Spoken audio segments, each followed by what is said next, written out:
Ayan mga ka-channel, malungkot man pero kailangan natin tanggapin na siguro mawawala na talaga yung Katniel. Katniel no more. Pero bago yan mga ka-channel, please subscribe sa ating channel, mag-comment din po at i-share ang ating content. Like na rin para matuloy po ang ating hangarin para sa mga kapatid nating nagdadialysis dahil sa CKD.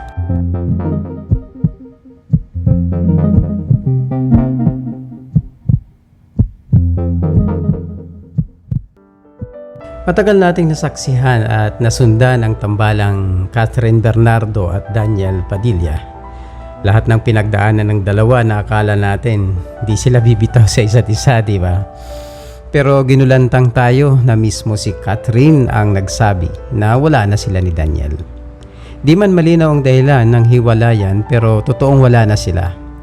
May mga lumalabas na iba't ibang dahilan. Matimbang siyempre ang panluloko ni Daniel Cuno kay Kat na umano'y nai-involve ito sa isang relasyon sa isang artista din na maugong na si Andrea Brillantes, pero wala namang malinaw na basihan talaga. Pero mga channel, sa opinion ko lang, nakalimutan ata natin na si Daniel ay isang Padilla. Ano nasa isip nyo? Kilalang lapitin ng mga babae at malapit sa mga babae at may iba-ibang karelasyon. Buhay na patunay na di naman nagkatuluyan ang kanyang inang si Carla at Romel Padilla, di ba? Sa kabila ng kagandahan nito. Pwede ba nating sabihing lahi-lahi pati sa pagiging playboy? Buti na lang talaga at nasa stage pa lang sila ng engagement at di pa talaga sila kasal.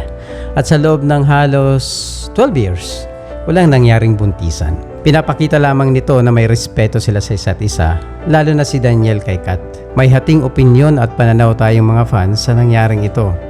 Ikaw na fan ng Katniel, marahil galit ka sa cheater, di ba? Kaya ang puntirya ng galit natin ay sa lalaki, kay Daniel.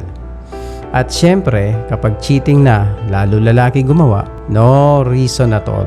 We cannot accept, di ba? Kiss ang boy sa sitwasyong ito.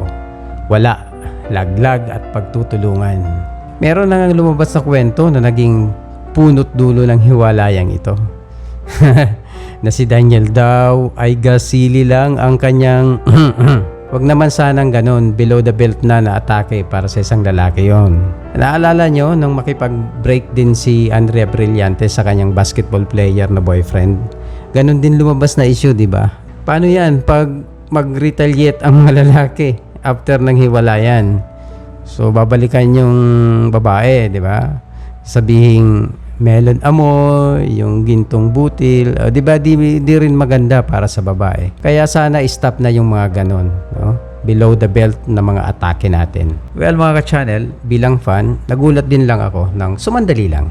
Kasi naman normal naman na may naghihiwalay talaga. Kaso nga lang itong dalawang ito ay sikat at may malaking base ng fan kaya napag-uusapan. Paano yan? Mukhang tumama si OG Diaz at saka si Manang Christie at iba pang mga showbiz journalist tungkol sa kanilang ipinalalabas na balita na hiwalay na nga yung dalawa. Well, nakakalungkot kasi almost 12 years ba naman sila tapos biglang ganon.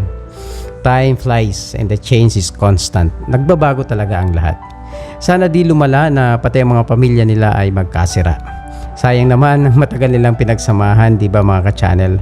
Kung meron mang nagbago at nabaling ang pagtingin sa iba, ganun ang nangyari. Huwag nang i-insist, baka sa huli magkasakitan pa silang dalawa. But hopefully, it will heal. Meron pa nga silang pelikula, di ba, next year. Ang ganda ng title mga channel, nabasa ko lang sa isang article. Yung title nila is After Forever. Makatapos ng forever. Sana matuloy itong pelikula nila sa 2024. Binabalak pa lang naman at binubuo pa lang. Parang parang after the promise of forever. Anong nangyari?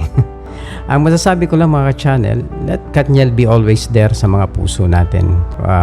Habang buhay, nakatatak na yung Katniel na yan. Kung di man talaga sila, napasaya naman nila tayo ng matagal na panahon.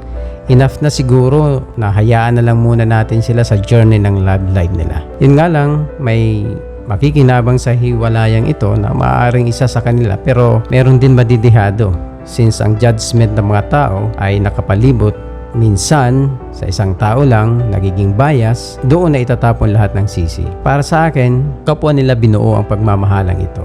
Kung nasira man, maaaring may kontribusyon ng isa't isa. Di man parehas ang bigat, pero reality na alam nila kung bakit humantong sila sa ganong sitwasyon. May pagkukulang, merong pagmamalabis, merong cheating.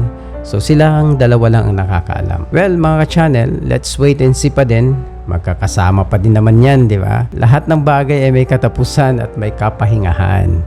So, hintayin lang natin. Let's pray for them and be happy kung ano man ang kanilang tatahakin na sila na ngayon ay hiwalay sa kanilang relasyon.